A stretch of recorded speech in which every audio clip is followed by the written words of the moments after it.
Raleigh O'Melia has been playing lacrosse since the 8th grade. He gave up football scholarship offers to attend Florida State and be a part of the FSU lacrosse club team. I was trying to do both at one point, but then I just decided, I came here for a visit and sold me on it. Switch! My heart's always been here since I was a little kid, so it was an easy choice. Next Friday, he'll play his final home game with the Seminoles. They'll host the Gators. A win on senior day will give him a perfect record at home over his 4 years. My high school senior year, we went 20-0. We went to states, we won states, and coming here and then not ever losing a home game since I've been here, it's just really something, it's remarkable. But Raleigh's career was in jeopardy before he could even play his first game with the Seminoles. After a fall practice, he had a stroke from dehydration and never knew if he was going to play again.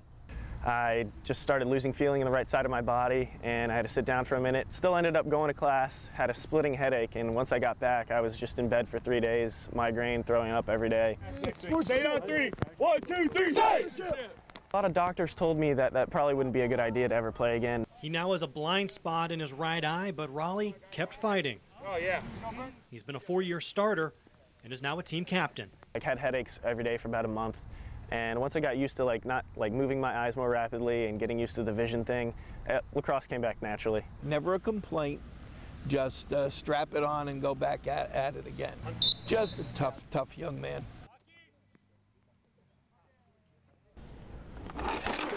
Lacey Jansen always dreamed of being an Olympian. Every 4 years I watched and the music comes on and it just gives me the chills, and so it's been a part of my athletic dreams since I was really young. Once Lacey found her calling with pole vault, her coaches knew it was only a matter of time before she represented the red, white, and blue on the Olympic stage. She's going to be in the hunt for a berth on the Olympic team. Dennis Nobles has been Lacey's coach since her freshman year at Florida State in 2002. You're coming off the ground. She was determined to go do her best and let the chips fall where they would. She told me, she said, if I can go do my best and I finish 4th or 5th, that's all I can expect. At her third trials, she finally qualified for the Olympics. I put my time in. I prepared the best way I could, and I feel like it really paid off. 2 weeks after earning her spot, the reality of becoming an Olympian is starting to set in.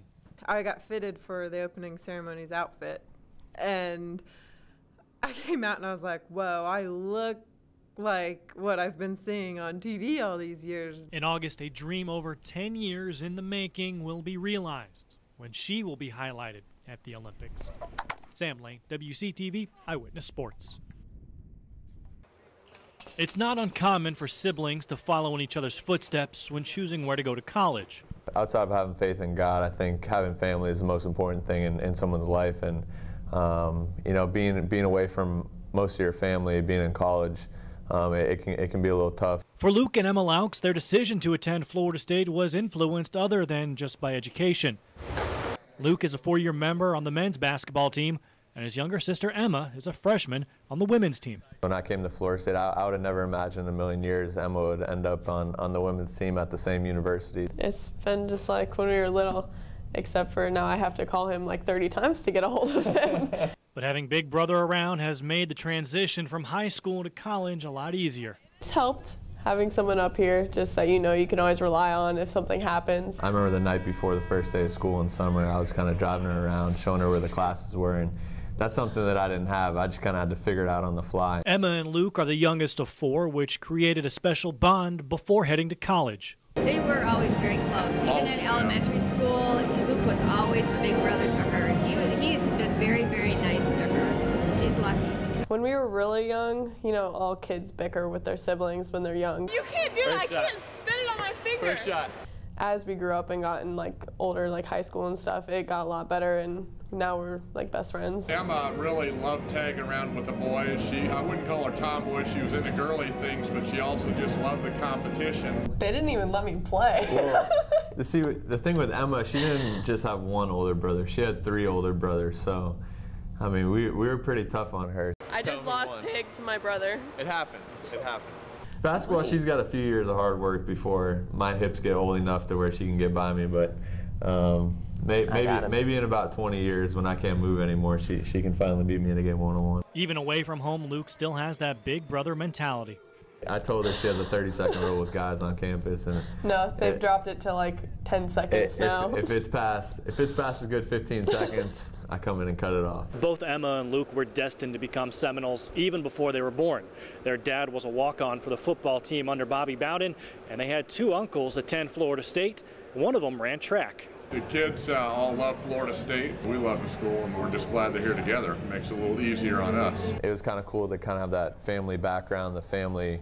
Everyone roots on Florida State from where we are, and everyone hates the Gators. So.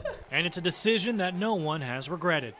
Playing on a scholarship would have been nice, but at the same time, coming to Florida State and having an opportunity like that to play and be at the same university as my brother was a big deal. I've asked the kids over and over, did you make the right decision? And every single time, adamantly, they said yes.